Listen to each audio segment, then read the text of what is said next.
there is downright outrage over Michael's movie. It hasn't even opened up yet. This Is It is the brand new film. It's made from footage of Michael's final rehearsals as he was preparing for his series of 50 concerts in London. As we know, he died before those final rehearsals. Well, tonight, new word from Jackson's relatives that they are not going to see the film. But why not? And now fans from as many as 10 countries are rallying together to slam the filmmakers behind This Is It, accusing them of hiding the truth about Michael's failing health and cashing in on his death. We can tell you without a doubt these outrageous new Michael Jackson claims made for big news breaking today. Get me out, bam, something right there, into the nighttime. Four walls won't hold me tonight.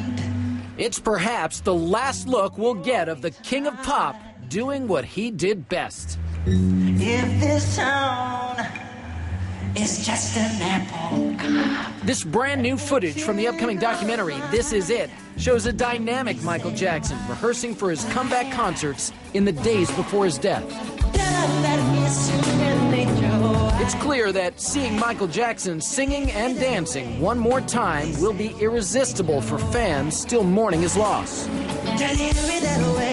But Showbiz Tonight can tell you some of Michael Jackson's fans, and even members of his family, are either hesitant or downright furious about This Is It, and may not even see it.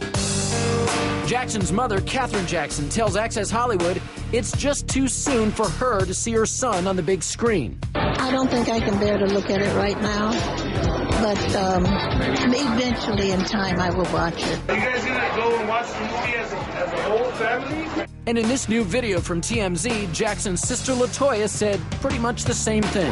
We're not singing. My mother knew we're not singing. Even with the lack of support Jackson's family is offering for This Is It, his heirs stand to benefit the most from the movie. Jackson's estate got a chunk of the reported $60 million Sony paid for the rights to the rehearsal footage that makes up the movie. And 90% of all the film's revenue reportedly goes to his heirs. There's the man. There's Michael. Plus, as part of their deal, Sony assured Jackson's family that This Is It will not show Jackson in a negative light. That's a cool move. Okay. Cool move. That means don't expect to see any signs of the insomnia and heavy sedative use that caused Jackson's death. And you won't see footage of the moment where the cast and crew found out Jackson had died. And because of those omissions, They don't really care about us. some fans don't care for this movie. In an online campaign against This Is It called This Is Not It, fans are bashing the movie, saying its makers routinely ignored Jackson's drug and health problems. They're really upset that they think the people who probably should have been in the position to help Michael are the ones that are going to make money off of this movie. The film's director, Kenny Ortega, was asked about the controversy on The Today Show. But let me just say that it's funny that anyone would say anything negative has been excluded when no one's seen the film, so they don't really know what's in the film or not. And Ortega tells Showbiz Tonight why he thinks Michael himself would have been fine with people seeing him preparing for his comeback. And he had these real big reasons behind, wanting to go on stage again. Those reasons are in the film. And I do think Michael would have wanted his fans to know what those were. Even if Michael's mom, sister, and some web-savvy critics won't be seeing the film when it opens Tuesday, it looks like plenty of people will. More than 1,600 showtimes reportedly have already sold out since advance tickets went on sale for the movie's 2-week run. There are fans, people who have loved Michael Jackson their whole life, who really are just horrified by all of the stuff that we've been hearing the past few months about his drug use, about his problems. And a lot of people do want to just go to the movies and see Michael in a positive light and see him the way they remember him. You bitch, a smooth criminal. Hold for applause, fade out. Yeah, so is this film really trying to cover up the tragic truth about Jackson's life just days before his death? Joining me tonight in New York, Carolina Bermudez, who's a senior editor with In Touch Weekly. Also tonight from Hollywood, Tanika Ray, who's an entertainment journalist. Let's start off with this brand new controversy today over the website called thisisnotit.com. Now, these fans are saying the people behind the movie, This Is It, cut out any negative footage of Michael looking unhealthy. The movie is not in theaters yet. Few people have actually seen the whole thing.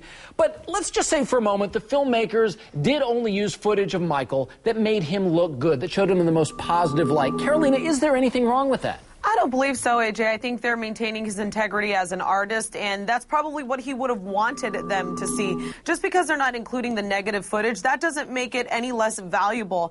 He was a legend in his own right, and I think that he died doing what he loved doing, and that was performing. And unfortunately, this is the last documentation that we have of it, and I know that there are a lot of people who really want to see this film. And it's interesting, you use the word documentation, but this certainly is not being billed as a documentary about Michael's death or a documentary about his final days. It is just showing the rehearsal process and giving people this last taste of what was to be expected at the London shows. The film's director is Kenny Ortega, and he's been speaking out about the film. He's addressing claims that all the negative footage of Michael has been excluded. And here's what he told the Today Show about that. Watch this. Let me just say that it's funny that anyone would say anything negative has been excluded when no one's seen the film, so they don't really know what's in the film or not. It's candid, it's honest, it's raw, it's real. You know, the cameras were turned on, you know, just a few times, and that's the footage that exists in this film. Now, with all due respect to Kenny Ortega, the cameras were turned on more than just a few times. The movie was, after all, made from 80 hours of footage. 80 hours more than a few times, certainly. Maybe he misspoke. But, Tanika, what do you think? Do the filmmakers have any obligation to show the bad as well as the good? You know, I don't think so. They have theatrical creative license to do whatever they want. And basically, you can't make everybody happy. If they did a documentary on the negative stuff, there would have been a legion of fans outraged by that. So I'm going to kind of look at it as paying homage to Michael Jackson and his beautiful, amazing, creative life that we all love so much, that is in the pit of our stomach. We all want to see what he was going to do in London for those 50 shows, and now we're going to get a chance to kind of get a glimpse of it, and I think that's to be celebrated. So I think also to the point before about why the family's not going to see it, I think it's just too fresh. You know, they're going to see their family member that is doing what he loves, yes, but I think it's going to bring up a lot of emotions, and I think that's why they're staying away. Yeah. For the most part, I think they're going to sell all those tickets out in 2 weeks, and we're all going to love it. Of course, and I think as far as the outrage is concerned, I do understand it because so many fans are just still so angry over the fact that Michael died, over how irresponsible his death was and the people around him were being. Now, this I find fascinating. According to Entertainment Weekly, cameras were in fact rolling when Michael's concert crew got the announcement that Michael had died. I mean, that, I can only imagine how powerful that would have been to have seen. Now, they didn't include that in the movie. So, Carolina, I'm thinking that the critics maybe should give the filmmakers some credit here, because I think that shows that they weren't necessarily out to simply exploit Michael's death and make it sensational. Absolutely, because if they were, they would say, oh man, this is the clincher. People are going to come just to see this part right here. I do believe that they are taking a chance here with putting it out there and letting people see these last moments. It's going to be hard for people to see Michael Jackson as he was anyway. I mean, that can be looked at as a negative, but the fact that they left that personal side out, because these are people who work closely with Michael Jackson over a period of time. I mean, I really do think that they're looking out for his best interest here. I want to play some more because Showbiz and I did get a hold of another brand new look at the film today. Watch this extraordinary footage of Michael doing a Human Nature in rehearsals. Check this out. If this town is just an apple cart, let me take a bite. And they say, why? Tell that is human nature. Why? Very quickly, Tanika, I mean, I see that, and I think people are now just going to be even more curious about what's on those other 78 hours. Absolutely. You know, it brings a little tear to my eye because that's the Michael we all loved. I have very good friends that danced with Michael over the years, and they say nothing but kind, beautiful things about a man who gave so much in his humanitarian efforts. All he wanted to do was to touch everybody and to make everybody love each other, and I think this movie is going to help do that for him. Yeah, I think great closure for Michael. Well deserved. I'm, for one, looking forward to it.